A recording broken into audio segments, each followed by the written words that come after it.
Digital చెల్లింపుల వివరాల సేకరణకు ప్రభుత్వం కసరత్తు మొదలుపెట్టింది. చట్టం తీసుకురావడం కోసం అధ్యయనం చేయడానికి సీఎస్ చైర్మన్గా కమిటీ నియమించింది. ఆదాయం ఇచ్చే శాఖల మధ్య పరస్పర డేటా మార్పిడి, పర్యవేక్షణ కోసం రెవ్1 పేరుతో ఏకీకృత పోర్టల్ను ఏర్పాటు చేయనుంది. వినోద పన్ను వసూలు చేయడానికి స్థానిక సంస్థలకు అవకాశం కల్పించడంపై సీఎస్ నేతృత్వంలోని కమిటీ పరిశీలన చేయనుంది. ఆదాయ లీకేజీల్ని అరికట్టేందుకు ప్రభుత్వం కసరత్తు చేస్తోంది. ఎక్సైజ్, కమర్షియల్ ట్యాక్స్, రిజిస్ట్రేషన్లు తదితర శాఖల నుంచి రావాల్సిన ఆదాయానికి ఎక్కడ గండి పడుతుందనే అంశాన్ని కొంతకాలంగా ప్రభుత్వం పరిశీలిస్తోంది. పూర్తి అధ్యయనం చేసి నివేదిక ఇచ్చేందుకు సీఎస్ నేతృత్వంలో ప్రభుత్వం కమిటీని ఏర్పాటు చేసింది. ప్రస్తుతం వాణిజ్య పన్నులు, ఎక్సైజ్, రిజిస్ట్రేషన్లు, రవాణా వంటి కీలక శాఖల వద్ద ఉన్న డేటా ఆయా శాఖలకే పరిమితమవుతోంది. ఈ కారణంగా పన్ను చెల్లించకుండా తప్పించుకునే వీలుంటోంది.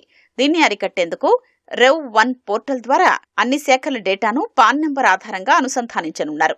యూనివర్సల్ ఏపీఐ విధానంలో ఈ వ్యవస్థను రూపొందించి రియల్ టైం ప్రాతిపదికన డేటాను విశ్లేషిస్తారు. నగదు రహిత లావాదేవీలు పెరిగిన నేపథ్యంలో యూపీఐ, పీఓఎస్ వంటి డిజిటల్ మాధ్యమాల ద్వారా జరిగే బీ2సీ వ్యాపార విక్రయాల డేటాను సేకరించడంపై ప్రభుత్వం దృష్టి సారించింది.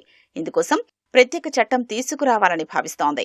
కేంద్ర ప్రభుత్వం తీసుకొచ్చిన డిజిటల్ వ్యక్తిగత డేటా రక్షణ చట్టం నిబంధనల్ని ఉల్లంఘించకుండా డిజిటల్ లావాదేవీలపై నిఘా పెట్టే అవకాశాలపై కమిటీ అధ్యయనం చేయనుంది.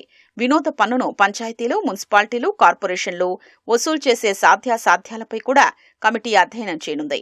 101వ రాజ్యాంగ సవరణను పరిగణలోకి తీసుకుని స్థానిక సంస్థలో ఎంటర్టైన్మెంట్ ట్యాక్స్ వసూలు చేసే అవకాశాల్ని కమిటీ పరిశీలిస్తోంది. ఇతర రాష్ట్రాల్లో అనుసరిస్తున్న విధానాల్ని అధ్యయనం చేసి తగిన సిఫార్సులు చేయనుంది. ప్రభుత్వం ఏర్పాటు చేసిన కమిటీలో రెవెన్యూ, ఐటీ, ఆర్థిక, పురపాలక, రవాణా, గనులు, న్యాయశాఖల కార్యదర్శులు సభ్యులుగా ఉంటారు. సాంకేతిక అవసరాల కోసం కన్సల్టెంట్లను నియమించుకునేందుకు కూడా కమిటీకి ప్రభుత్వం అనుమతినిచ్చింది.